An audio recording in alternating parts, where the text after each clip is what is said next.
Pinuntahan, yung ano nga, hindi ako naniniwala agad na may parang may gusto pumasok o umakyat doon sa bahay.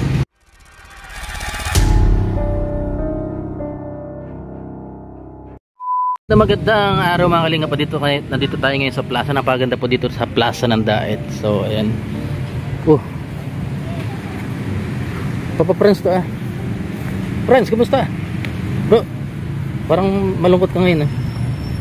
Ano bro, mayroon lang ano, mga iniisip kasi siguro napanood na nila ito nung ano, yung upload ko kaninang umaga din. Kasi kagabi po mga kalingap, kagabi bro ay yung kasama namin doon sa bahay si Ate Grace, tapos yung asawa ko, nagulat ako, parang hindi ko alam kung bakit natatakot sila. Kasi yung habang daw nagsusunog ng dahon doon si Ate Grace, yung kasama namin doon sa bahay, may napansin siyang ano, parang lumalagabog doon sa ano. Madilim kasi doon sa may part sa may babuyan, doon sa farm na tinutuluyan namin ngayon. Pero may mga baboy na yung laman, wala pa? Ayun, wala pa bro. Wala pang baboy. Kasi kung meron yung maigi ngayon. Siguro, baka akala ng mga anong may laman na. Yung ano, baka may laman na. Kaya, ano, kasi nakikita niya din sa vlog na may maraming lalagay. Kasi din yung may-ari ng bahay na nagpapatira sa amin. Na maraming baboy lalagay doon. Tapos mga manok. Baka akala niya siguro may laman na. Hindi man pwedeng nyug lang yung ano din pre. Kasi kukunin. Kunti lang nyug yun, kunti lang. Kasi maakyat pa siya noon. So yun na nga, pag pinuntahan, yung ano nga, hindi ako naniniwala agad na may parang may gusto pumasok o umakyat doon sa bakod. Sabi ko, sino na napasok dyan?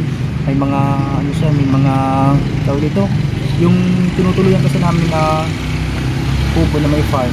Meron siyang ano bro, ang tawag dito yung mga alambre, wire na ano, dalawa yun eh, dalawa, nakaganyan siya, nakapaganito.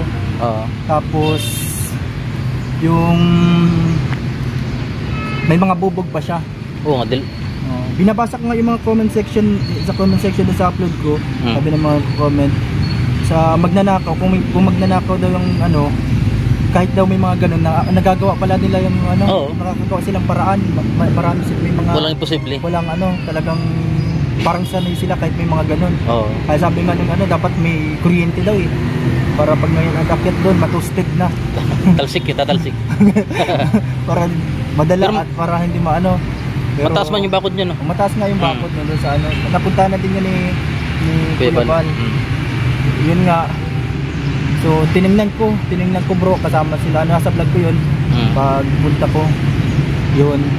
Yung, di ba yung yero, yung bubong, yung mga ano na siya, yung naglubog, yung halata, yung parang may umakyat, ano niya, yung paa. Kasi mabigat. Yung ano kasi doon, yung bakod, halimbawa ito yung bakod, yung tangkal kasi nakaano lang siya, nakadikit dito sa bakod bro.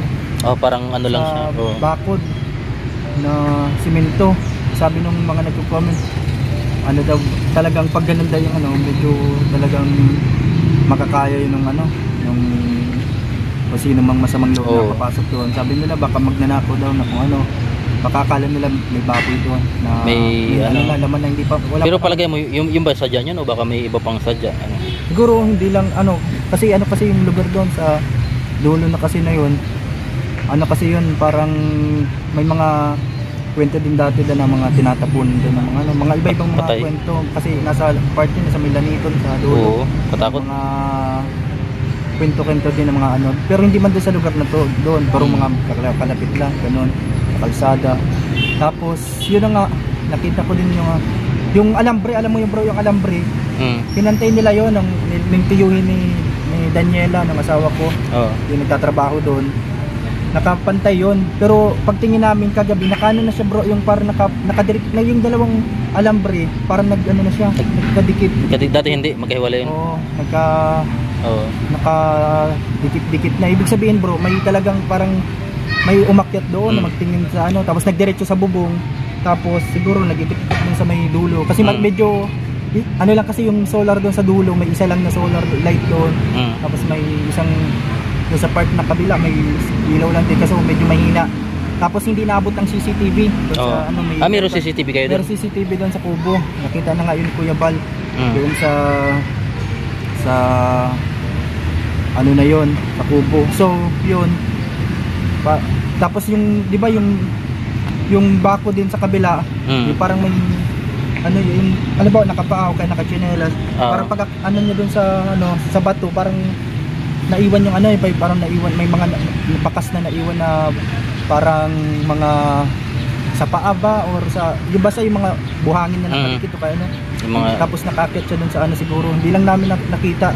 Chinek nga namin, inikutan pa namin ng motor doon sa ano para gabi nung kagabi. So yung ano ang nangyari, so ngayon natakot yung asawa ko. Siyempre. Pero ako sabi ko para sa akin parang hindi ano walang problema kasi ano nang kung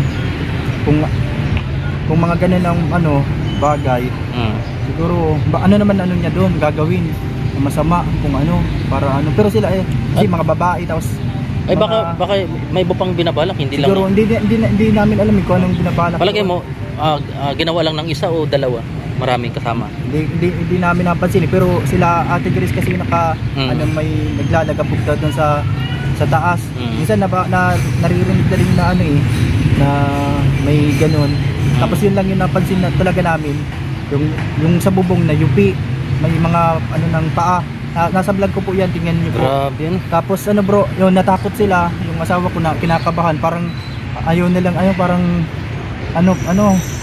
labi mag-alis na nilang mag-alis na muna doon kasi delikado lalo kasi ngayon pumapasok na naman ako sumasama na ako sa inyo minsan may mga time na gabi tayo uuwi gabi tayo wala bang kasama yung mag-ina mo dun?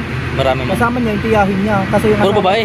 Yung asawa nung tiyahin niya na yon nagtrabaho muna saglit sa Batangas yung dati nagawa ng tangkal nagtrabaho doon nagano muna sila lang natitira doon yung asawa ko si Ate Grace si mga bata yung dalawang anak namin tapos yung mga anak niya so yun natakot sila sabi kaya yun nag-ano ako bro ngayon nag-ano ako bro medyo napaisip din ako kasi yun naman paglipat namin kasi doon malaking bagay din talaga pero ano malayo lang talaga dito naisip na may mga bagay palang pwedeng ganun kasi yung lugar hindi masyadong tiwala ka parang nagtiwala lang din ako tapos parang naging ano tawag dito yung parang sa pagkakataon baga na para kung sa dahil wala naging parang komportable ka wala kaming masyadong intindihin sa renta kaya kahit malayo tinirab ko yung ano yung opportunity na mag ano kami doon magtira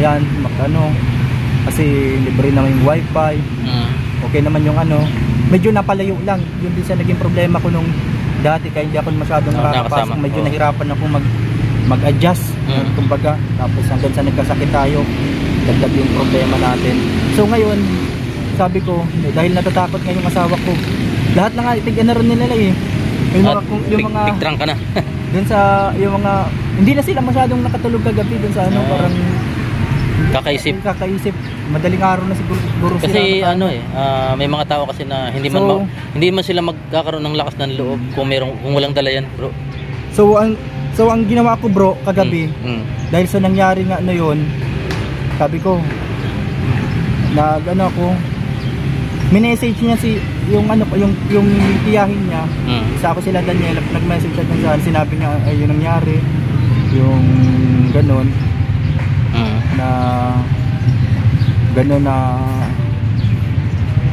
pinento niya pero parang hindi yata naniniwala yung ano or hindi ko alam kung naniniwala ba siya dun sa sinabi namin tapos ang ginawa ko na lang din kasi kung ako lang mag-isa pwede ako mag-stay dun magpaiwan yan, kasi sabi nga nila dapat may aso kayo dun bro oo nga paano daw pag gabi na po uuwi wala silang kasama may mga bata pa so ang ginawa ko hindi ako makapag-desisyon agad na sabi ko kaya nagtanong ako kay Kuya Bal nag-chat ako sa kanya kagabi kasi nakabisita na din si Kuya Bal doon nakita niya na yung lugar doon so tinanong ko Kuya Bal ano pong pwede nyong ma-suggest or nag-reply magiging decision ko kung kasi ganun nga naikwento ko sa kanya parang may gustong pumasok umakyat doon so So paano kung ano po, yung sabi ko, anong dapat kong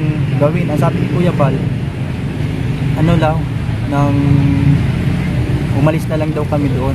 Lipat na lang. O kasi sabi niya doon Kasi sa baka umulit pa eh. sa ano eh, sabi niya sa pag-reply niya din, paggabi hindi mo pwede iwan diyan ang pamilya mo. Oo nga. Yan, dapat nga daw may baril daw ako eh. May baril ako. Doon lang sa perimeter. Kasi ano daw, babalik yan. parang ano, yan, hindi safe yung ano daw doon sa ano na yun, lugar. Ibig sabihin gabi ka pa na nauwi doon o gabi na? O minsan gabi na, minsan hapon. Kaya yun po, medyo ano din, malayo ano? yun yung ano na parang ano, sabi ko, kaya ngayon bro, ngayong umaga, pag ano ko doon, pag alis ko bago pumasok, nag-aasikaso na sila, magliligpit ng ano. Nagpaalaman na din kaming maayos kay Ma'am Nika doon sa may-ari ng alis na naman na kayo doon. Bahay. Lilipat na naman kayo. Ano na naman, nagligpit na naman ng mga ano. Siguro babalik doon muna kami sa lola niya ulit doon sa dating napuntahan nyo. Doon balik doon sa mas malapit. Bahay na yun, para mas malapit. Doon sa San Jose, doon sa mas malapit 'yon. Bahay na nagiba. Makikitira na naman kami muna ulit. Pansamantala doon kala Mama Susan, sa lola ni Daniela. Kaya yun, dinala niya yung mga gamit. Yan sa ano. Pero salamat din kay Kuya Bal sa ano niya, sa suggest niya. And sa kay Ma'am Nika sa pagpatuloy sa amin doon, halos 2 months bro, nag 2 months. Yan, maraming salamat sa pagpa-stay sa amin doon. And syempre naging medyo ano din na kabawasan sa gastusan, naging bagay din sa family namin at sa kabutihan niya din sa family namin. Yan. And yun po. Pero may bala pa kayo bumalik doon para siguro pag ano, mausap yata sila ni ano, Ma'am Nika, tapos yung tiyuhin ni Daniela na nagtatrabaho kasi doon eh. Kung siguro baka siya na lang muna mag-stay doon. Or kaya baka pa-stayan na lang ni Ma'am Nika sa ibang ano muna. Yan po. Kasi ako inisip ko din yung ano eh, yung magiging yung sa pamilya ko kasi yung mangyayari ganun. Kaya para ano, mas siguro mas iwas safe, mo na lang mas sana. safe muna na doon na lang muna sila sa ano, doon na muna sa lola niya, doon sa ano, magkikiano lang muna pansamantala. Kaya yun bro, medyo ano, kaya sunod-sunod din yung mga problema ngayon, kaya maraming tayong mga iniisip. Buti ngayon medyo malakas yung ano ko, hindi nung unang pagsama ko sa inyo last Saturday talagang ano, malayo pa nila. Parang mabagsak yung katawan ko na hindi ko maintindihan. Sabi nga sa live, medyo parang hindi na daw ako masyadong payat tingnan sa ano, kasi parang nagkabuhay na yung ano ko. Kasi ang ginagawa ko bro, nag-anak ko ngayon yung mga herbal muna ang inanak ko. Yung kinakain yung mga ko yung gulay lang. Yung mga bawal. Ay, salamat sa mga nagsasuggest bro ng mga ano nila, mga healthy tips. Yun, kaya yun yung ano na ano doon. Bawal ang karne sa'yo? Bawal? Pwede naman. Bawal talaga bro yung mga matataba, yung ganyan. Kasi parang matamis. Pag ano, patikim-tikim na lang minsan pag ano. Pero dapat talaga mag-inom ng gamot, tapos ano, siyempre yung mga ginagaga na mga dahon para yun yung ano, para mag-less yung sugar daw, ano, yung bumaba yung sugar level ko. Ngayon medyo okay ka na Ngayon medyo okay na, medyo na-experience ko ngayon maghapon. Parang hindi ako dinadalo ng parang mahihilo na parang babagsak yung ano. Doon talaga yung pag ano natin doon sa ano eh. Parang makulaps talaga ko yung pakiramdam ko.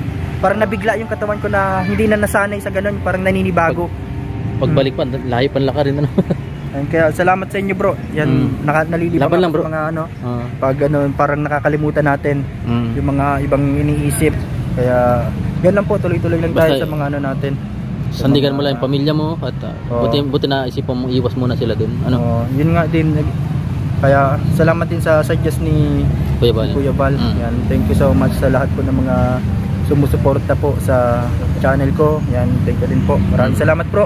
Salamat bro. Thank you. Laban lang, basta kung ano yung bawal mong kainin, wag mong ano kainin ano. Basta isipin mo na lang para sa pamilya mo to. Salamat sa inyo sa lahat ng mga nagmamahal sa atin, yan sa aming pamilya. Salamat po sa inyo. Maraming salamat. Sige bro. Bye-bye. Tara, dito na tayo.